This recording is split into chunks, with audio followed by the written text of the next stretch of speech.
Here's my take. I was recently in Shenzhen, the heart of China's industrial machine, talking to one of that country's legendary businessmen. I asked him about the Iran war, and his response surprised me. He said, quote, "For us, Trump's attack on Iran is less consequential than his threat to attack Greenland. When he did that to America's oldest allies, I knew that Europe would not follow America's approach to China," unquote. In the US, Trump's periodic insults hurled toward Europe tend to get treated as routine tantrums, part of the reality TV show that is now the White House. But in Europe, the accumulation of abuse has reached a tipping point. Daniel De Petris recently wrote in The Spectator, a conservative and usually ardently pro-American magazine, "The war in Iran has forced Europe to grow a spine. European leaders are no longer interested in dropping to their knees and groveling to stay on Trump's good side." Europe is moving from words to actions. The EU's Rearm Europe Readiness 2030 plan is to invest some 800 billion euros in defense in the coming years. The old model was that America took care of European security and Europeans spent generously on American arms. Now, Europeans want more of their money to stay at home, to build European firms and supply chains, and thus gain strategic autonomy from Washington. The same logic is spreading beyond defense. The European Payments Initiative is building a continent-wide alternative to Visa and MasterCard. European institutions are seeking alternatives to SWIFT, PayPal, and other US-dominated financial platforms.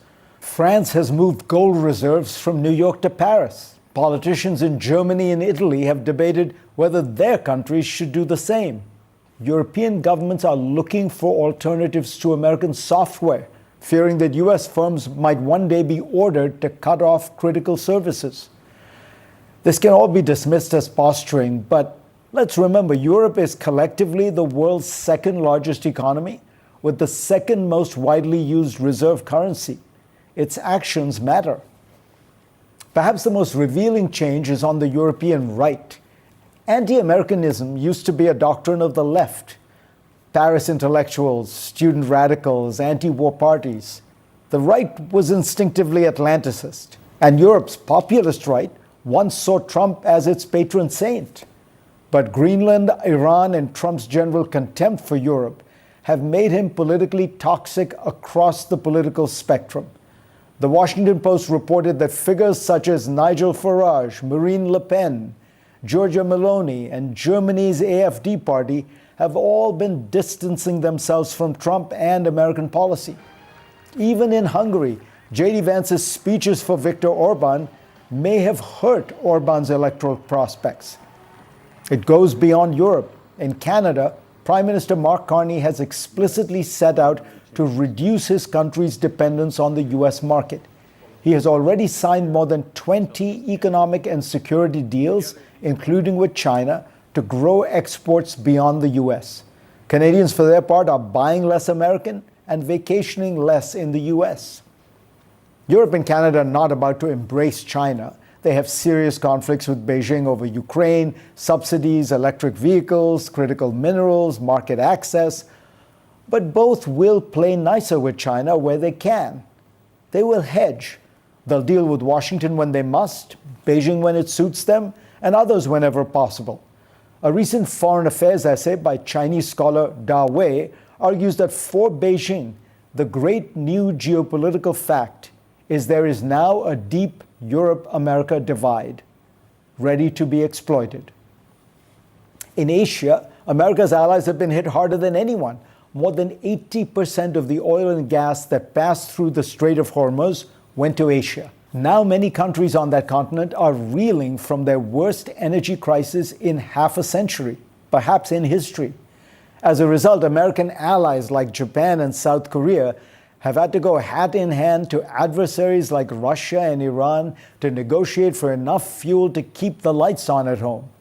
Adding insult to injury, they have had to endure abuse from Trump, who has denounced them because, despite never having been consulted, they have not eagerly jumped to join America's war.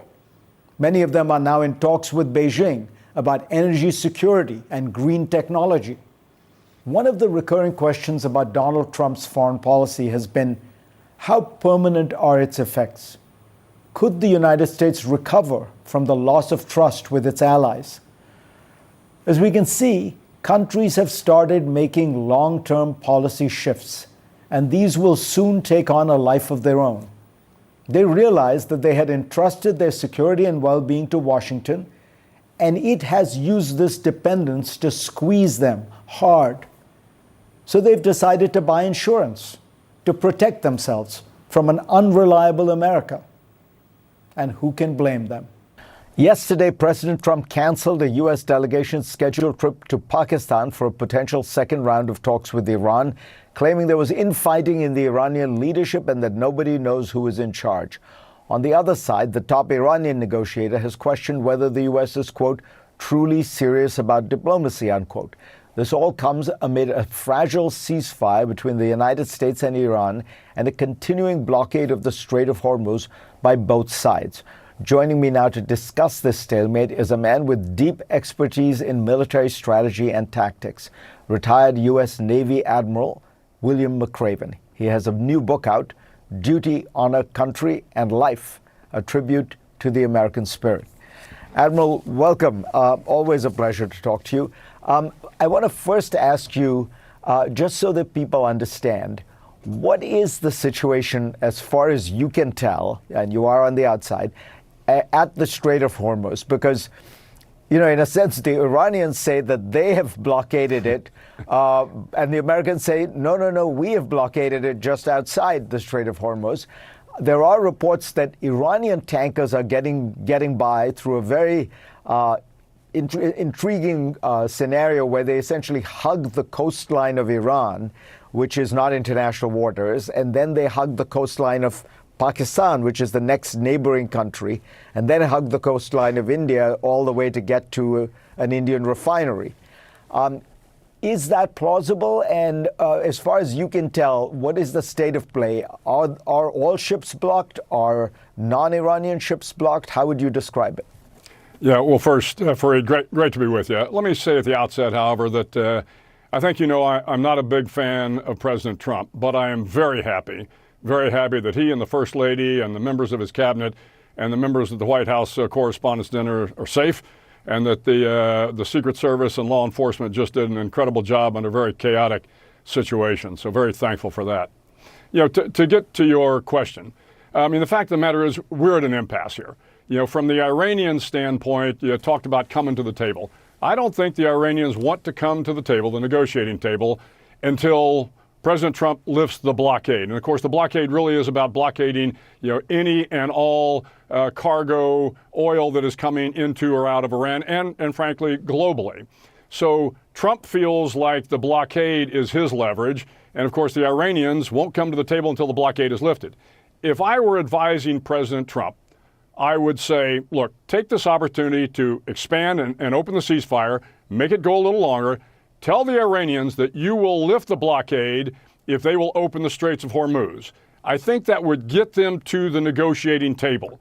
Once they're at the negotiating table, then you have time to be able to deal with all the other issues, the enrichment of the uranium, etc. But until you can get them at the table, then I don't think we're going to make much progress here.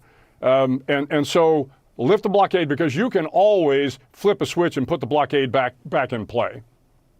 So in a sense, you know, isn't it fair to say the Iranians are betting that they can take the pain more than the Americans can? And I don't know, historically, it seems to me when we've been in these situations, Vietnam, Iraq, that's when for the country involved, for the regime involved, it's existential. They are willing to take more pain than the United States, for whom it is not as existential.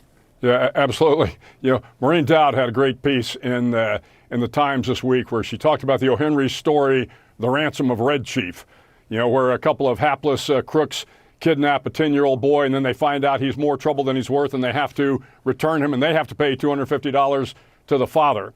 I think we are in a very similar situation right here. When we talk about escalation dominance and who holds all the cards, You know, it's difficult to say we hold all the cards now. The fact of the matter is the Iranians can hold the Straits of Hormuz at risk because of the fast attack boats. They still have the drones. They still have a fair number of ballistic missiles. But they can also hold the Bab el-Mandab at risk through the Houthis. So the Iranians, I think, can put up with the pressure a little bit longer than President Trump can because the global economy is suffering greatly, as you pointed out in the first part of your piece here.